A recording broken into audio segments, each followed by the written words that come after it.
Welcome to the Books and Travel podcast. I'm Jo Frances Penn, thriller and dark fantasy author, bringing you escape and inspiration about unusual and fascinating places, as well as the deeper side of books and travel.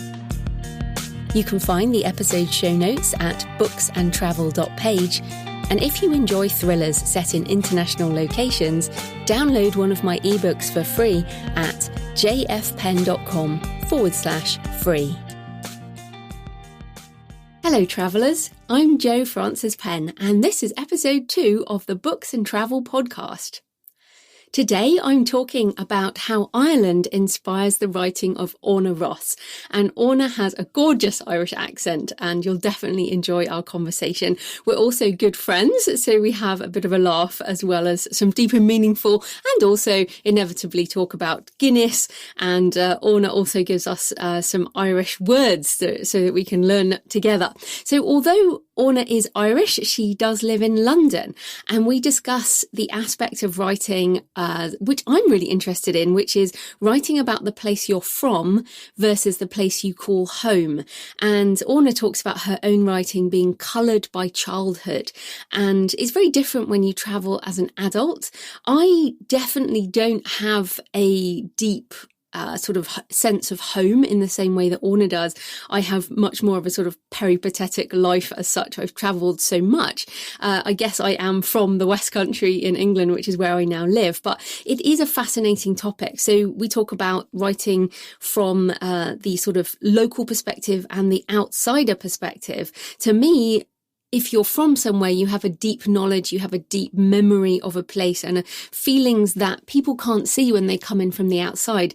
But the other way around means that if you're coming in as an outsider, you often see things that the locals take for granted. And the contrast with your own life can also bring a richness. So we talk about those things. The theme of the interview is intimate war. And Orna weaves the background of the Irish Civil War into her own books. Also the internal struggles within a family, and of course this is pertinent to the political environment right now, certainly as I record this in 2019. As Ireland is within the EU and Northern Ireland is part of the United Kingdom, and of course these are difficult. It's been many years since there has been a hard border between Ireland and Northern Ireland, so we're coming into quite a difficult phase again. So we talk about these type of struggles. Now also Ireland is a very short hop from where I live in the southwest of England, but I have only been once, which is again one of those classic situations where people often visit places on the other side of the world. I mean, I spent 11 years in New Zealand and Australia, and yet I have only been to Dublin for a weekend, and it's literally a short hop away on a plane, or you can actually drive from where I live to a ferry and then cross over to Ireland. So I did visit Dublin back in the 90s, late 90s, and I didn't have much time. I was working there. I think I literally had an afternoon, and so typically for me, I visited the Book of Kells at Trinity College, possibly the world's most famous medieval manuscript, dated from the 9th century. It's an illustrated copy of the 4 Gospels. Now, it's not surprising that I would choose that as my sort of one and only place I visited in Dublin. And Orna talks about some of the other places that are beautiful and historic to visit, as well as what would be considered, I guess, these days more the real Ireland. We also talk about death and mythology and W.B.Yeats and mysticism and the lighter side of things too. So I really hope you find this interview fascinating.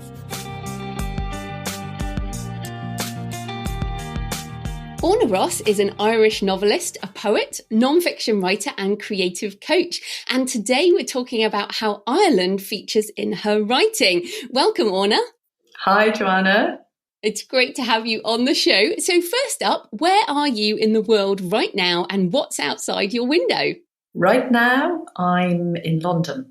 And what's outside my window is a typical London street.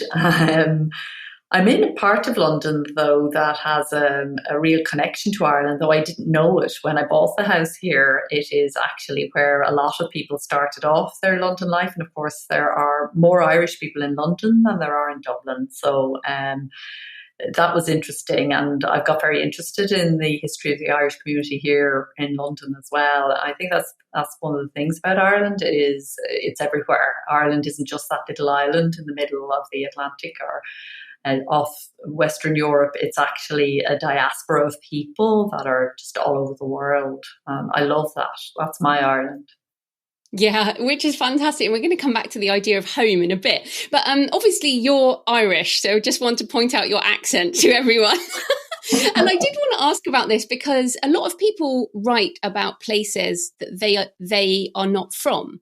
So what are the differences, do you think, in writing about a country that you're from versus writing as an outsider? I've only ever written about other countries, other places, in nonfiction. So as a journalist for a while before I had my children, I travelled a lot and I wrote a lot about places that I had visited.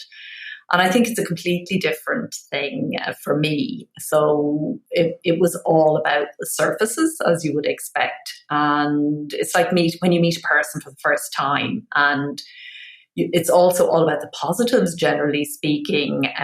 You notice the things that are different from where you're from yourself, and you notice the things that you love, and it's very sensual. So it's about tastes and sounds and smells and all that kind of stuff.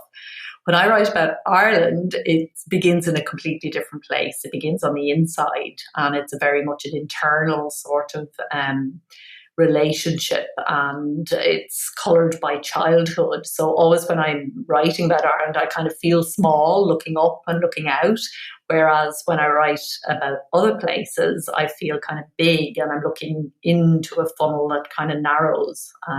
So that will be the difference for me. No, that makes sense. But it's interesting because, of course, you live in London. You are part of the diaspora as such. You left Ireland. So your Irish trilogy, beginning with After the Rising, set across 4 generations in Ireland. So why did you want to write about a place that you left? What is it that draws you back to writing about Ireland? Well, the trilogy actually writes about being Irish in Ireland, but it also writes about being Irish in San Francisco and being Irish in London briefly, more San Francisco than London. I wanted to write really about intimate war, so family, and the book is based around the Irish Civil War of 1923, which was a kind of an internal strife that happened after the peace treaty was signed with Britain, which is very common in countries that have a freedom revolution. Afterwards, the freedom fighters all fall out, and that's what happened in Ireland. But I grew up and it was very personal because my great uncle was killed in that. It was only an 18-month war. It was very, it was a scuffle, but it was awful, and people really lost their sense of what they were fighting for, and it became very, very bitter. And families turned against, husbands turned against wives, brothers and sisters, friends, and so on. And my great uncle was shot by a former friend. But everybody was deeply ashamed of it. And so I grew up in an atmosphere where nobody talked about this aspect of our history. So that's where I kind of started, was what's the secret under this silence? And then that led out to all kinds of intimate war, as I said. It led on to looking at the AIDS crisis in the 80s in San Francisco, which to my mind operates from a similar sort of place. So yeah, I've forgotten what the question was. It was really, what keeps drawing you back? I love this idea of intimate war because, I think that a lot, the word struggle, I think, would be associated a lot with what people assume Ireland is. So that would be my next question.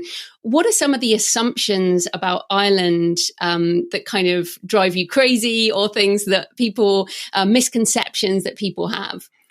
Yeah, I think people either have a very romanticised view of Ireland or a very old-fashioned view of Ireland, and sometimes those two things are the same. So, there is this assumption that it's all very rural, and it's a very, idyllic, sort of mystical land of fairies and all that Celtic mythology that sprung up really at the end of the 19th century, and most of which is bogus.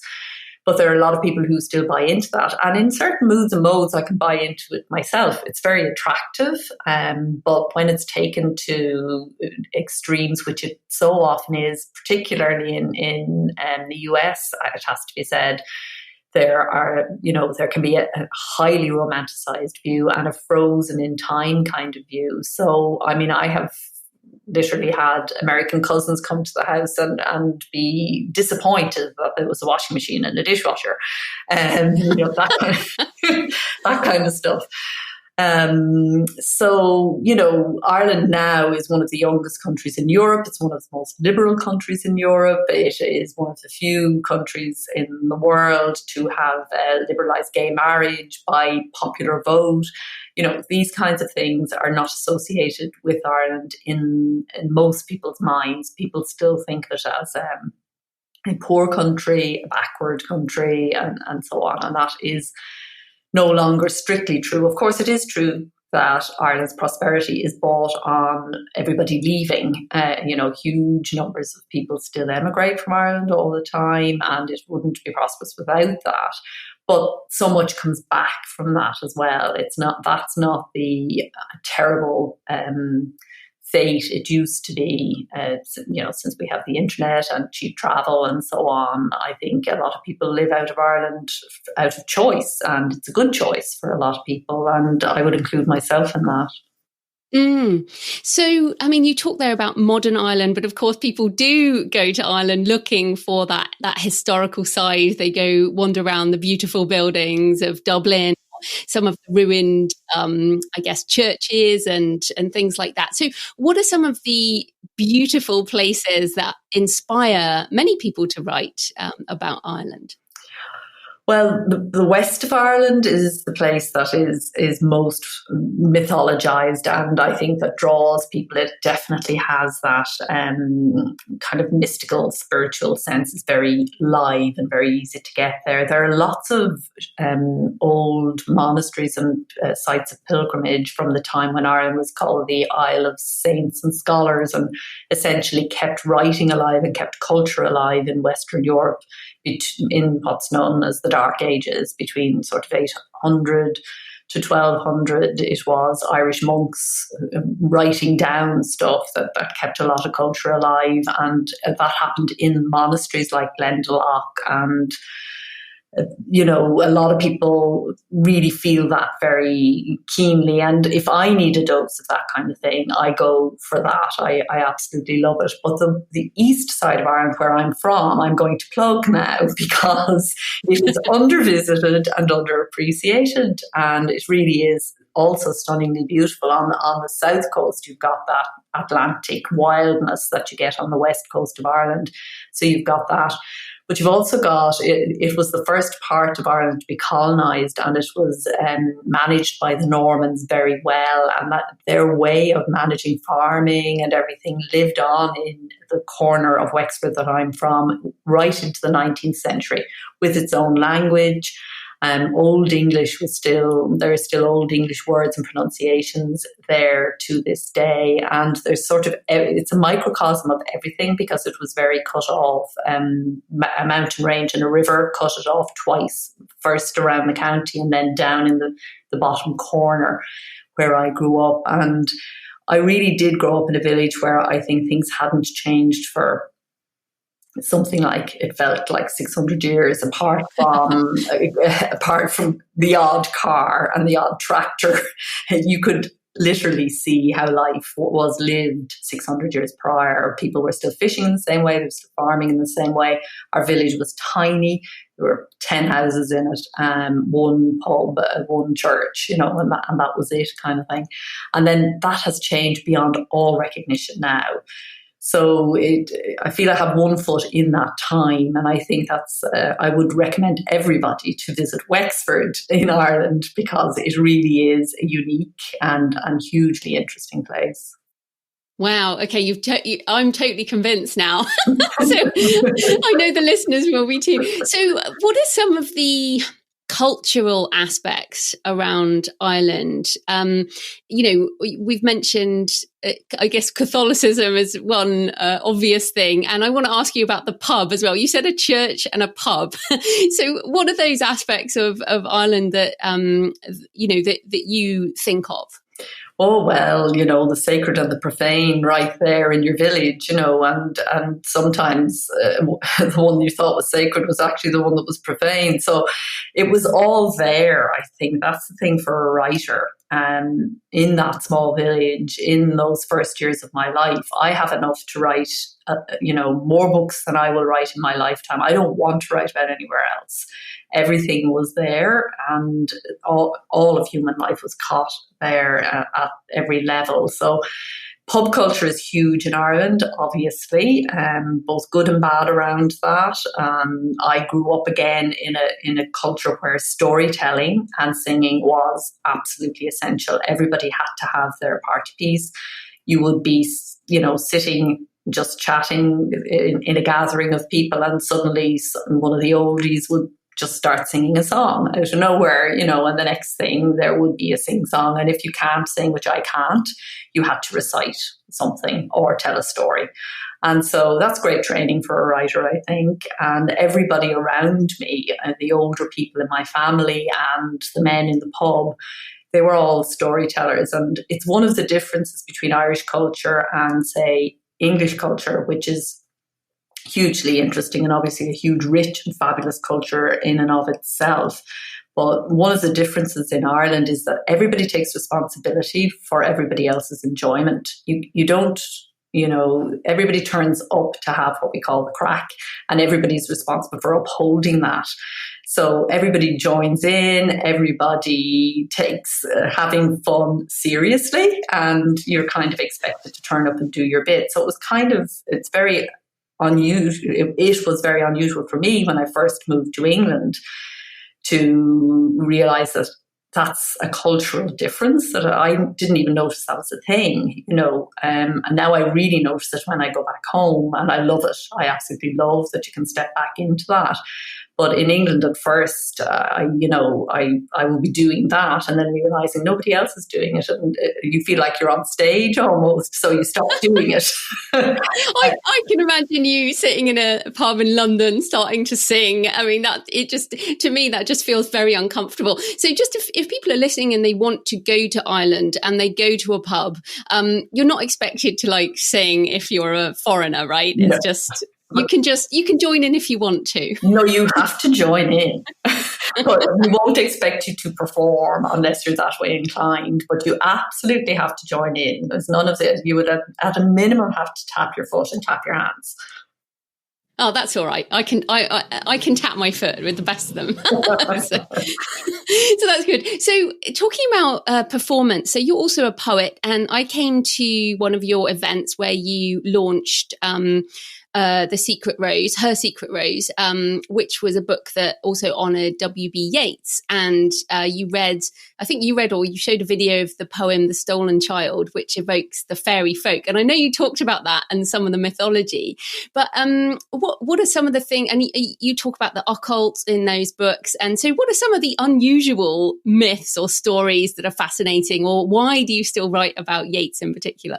Well, Yeats is one of my masters, and he to me is one of the greats of all time, poetry-wise. And he had these two completely different phases in his life, and that event that you came to was around the early part of his life, and he almost, single-handedly for a while popularized what was then an academic interest in folklore and folk tales. What he did was turn it into this amazingly readable poetry for the Victorians at the time. And the Victorians loved the fairies, and all the Celtic mythology went down really, really well. So there is that sense of escapism, the come away, O human child, to the waters and the wild, the fairy hand in hand, for the world's more full of weeping that we can understand. That is something that we all have that longing to escape and to go to a purer place and to get away from the world that's always full of weeping about something, and our own lives can be difficult. And he captured that sense of escapism through those myths and so on, in a way that some of it has dated terribly. It's is really cheesy and corny now, but some of it is timeless and will never fade. The best of that work is still, to my mind, amazing. But there's the whole thing of, not everybody knows that, for example, Halloween, as we celebrate it now, arises completely out of the Celtic myth of Samhain, which is the Celts as the little bit we understand about what really went on, and there's so much mythology there and so little actually in historical sources. But certainly they were very close to the seasons, and they were not prissy about death. And so there's some, again, for a writer, there's a sort of a truth in a lot of these old myths that's very like all fairy tales. They capture dark parts of the psyche that we don't express or in everyday living, that we repress and suppress. And I think they're really important. So things like the banshee, who wails when somebody dies in the house, the Halloween thing, which is autumn, similar to the Mexico Feast of the Dead, the All Souls, the idea that the barrier between this world and the world of the people who have died, or the people who are, from the past, or on the undead, or whatever way you want to talk about, where that barrier kind of is thinnest, they say, at that time of the year. And that gives rise to a whole string of story and culture. Dracula comes out of that, and many other Irish stories. So I think it's a really, really rich stream of culture that has only still barely been tapped. Yeah, and it reminds me, one of the other kind of things that always gets portrayed in films featuring Ireland is some kind of wake. So, I mean, I was just thinking of kind of the stereotypes of things about Ireland that they put in movies, and the wake with the kind of the body lying there and the people drinking, and also the wailing, as you say. And I seem to remember that I promised if you died first, I would come and wail at your wake, which is not very English. No, it's not. And I have people who will check that you have done that. And if you don't do that at Samhain, I will be back to haunt you. But is that wake scene, you can probably, everyone can picture it in their minds, from the movies. Is that a stereotype, or like, is there truth to that? Oh God, no, that happens. Yeah, totally. My father's cousin died 2 or 3 years ago, and she was an old lady, but she was waked, and so people are, but not everybody is. You can choose to be, and the wake is pretty much as you see it in movies, and the body does lie there in the middle, and everybody drinks, and the song may start, and it's that whole thing. The Irish have a very different attitude to death to the English, again, say, or to other cultures. So I used to say the Irish do death well, and then an English person said to me, well, they do death well if you're Irish, but they don't do death well if you're English. So I guess it's whatever culture you grow up in, that's what you like. But I always feel we're very comfortable with death. It is very much part of life. In the wake, you do carry on, you talk about the person, but you have a good time. A funeral is as good a day out as a wedding in Ireland. Yeah, I think I'm going to have to become Irish at some point, so I get a decent funeral. A decent send-off. Yeah. Okay, so I do want to ask you about pronunciation. And I know I have fallen foul of this many times with Irish names, and even with your own name. So Orna Ross is a pseudonym. So I wonder if you tell us about that, and maybe also just give us a couple of, phrases that people can say, or that will help people in Ireland not feel so silly with pronouncing things wrong. I feel silly.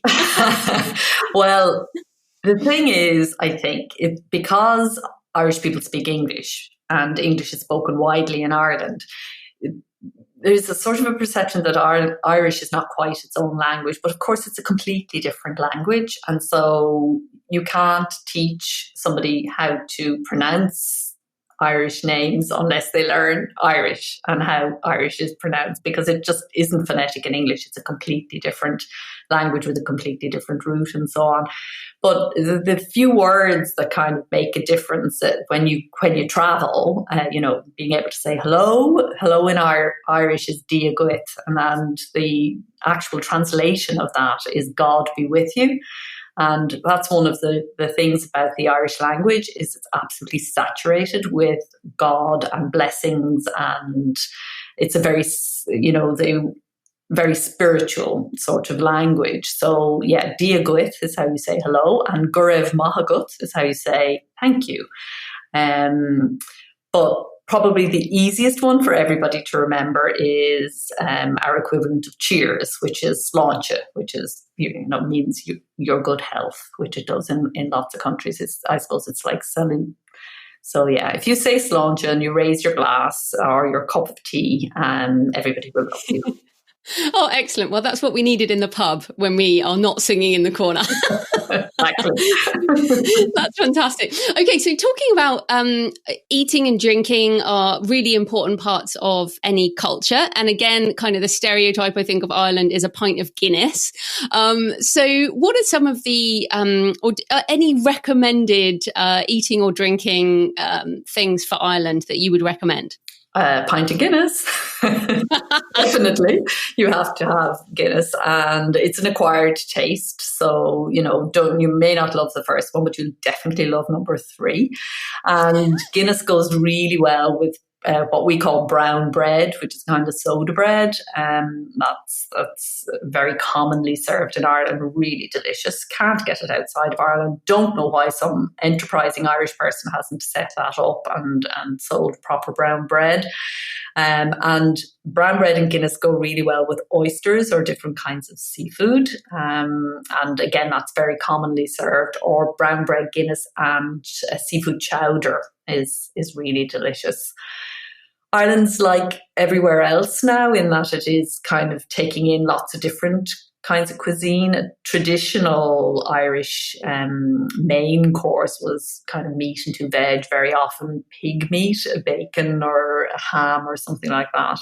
But those kinds of dishes are now being fused with other cultures in really interesting ways. So there's lots of, you get really good. The thing that's very noticeable about food in Ireland is that the ingredients are fantastic, really fresh, and tiny island, so the seafood is excellent if people like seafood. So I would recommend that rather than, so the meat is very good. Now I'm talking here as vegetarian, so I'm being very good in terms of recommending all of that. Vegetarians and vegans do not as yet have a great time in Ireland, it has to be said. There are a few places, but really only a handful. But brown bread and Guinness, and you don't really need anything else. It's a meal in itself. That's fantastic. Okay, so just a broader question about travel. So why do you travel, and what does travel bring to your writing, I guess, going away from Ireland? Yeah, travel is, I think, something that writers are just automatically attracted to, and it's that whole thing of the cleansing of the normal perception. It shakes you out of your everyday mind, your routine, your way of doing things.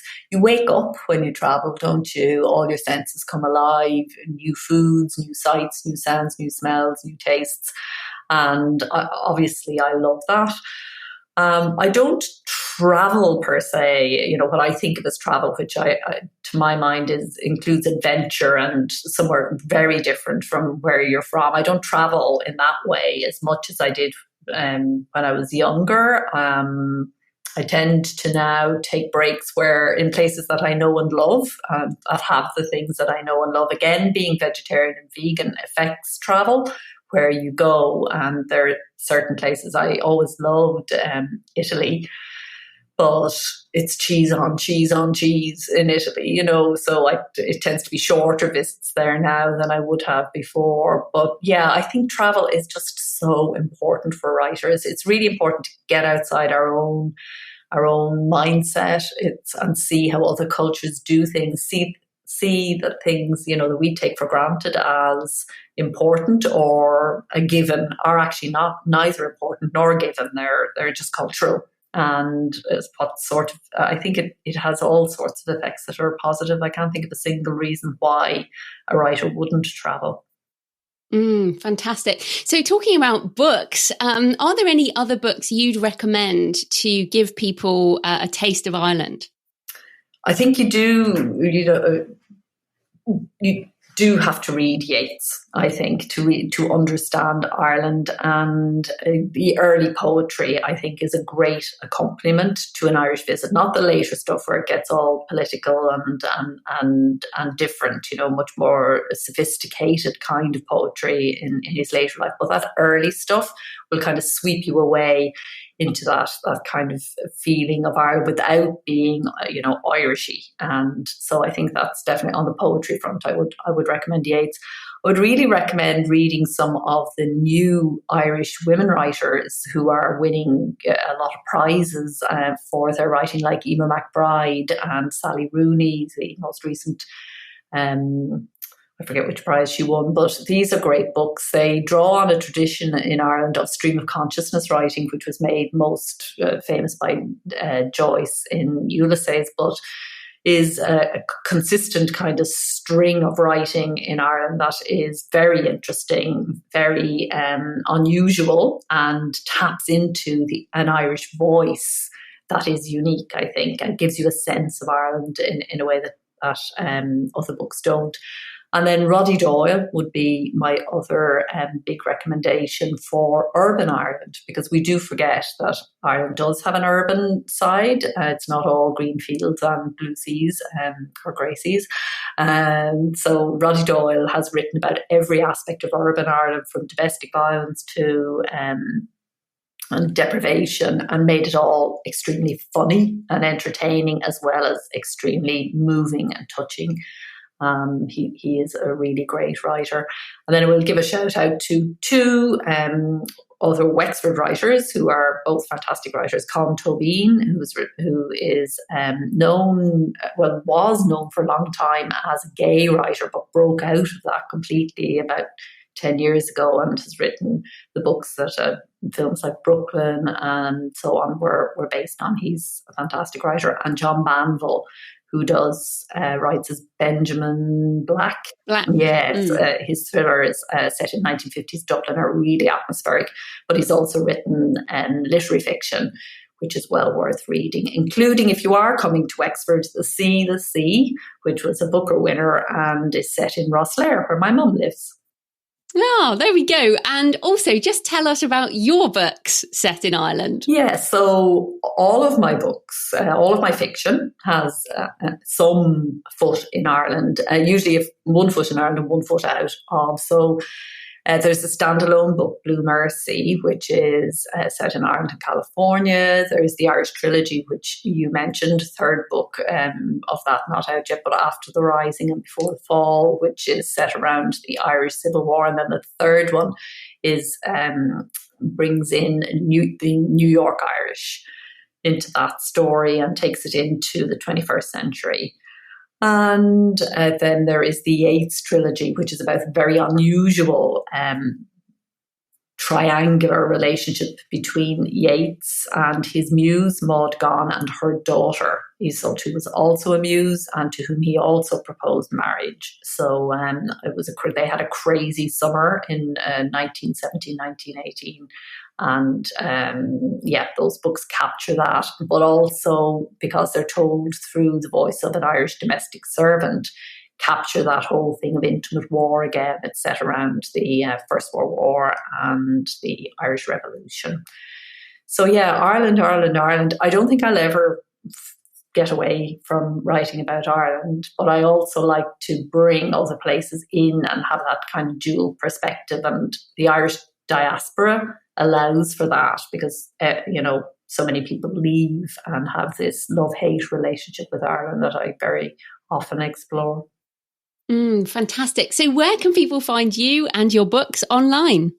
ornaross.com, and if you like fiction, it's ornaross.com/novels. Brilliant. Well, thanks so much. Oh, sorry. If you like poetry, it's ornaross.com/poetry. Fantastic. So thank you so much for your time, Orna. That was great. Great, Jo. Thank you. Really enjoyed talking to you about Ireland.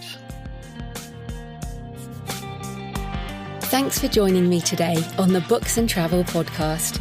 I hope you found a moment of escape. You can find the episode show notes at booksandtravel.page. And if you enjoy thrillers set in international locations, download one of my books for free at jfpen.com/free. Happy travels until next time.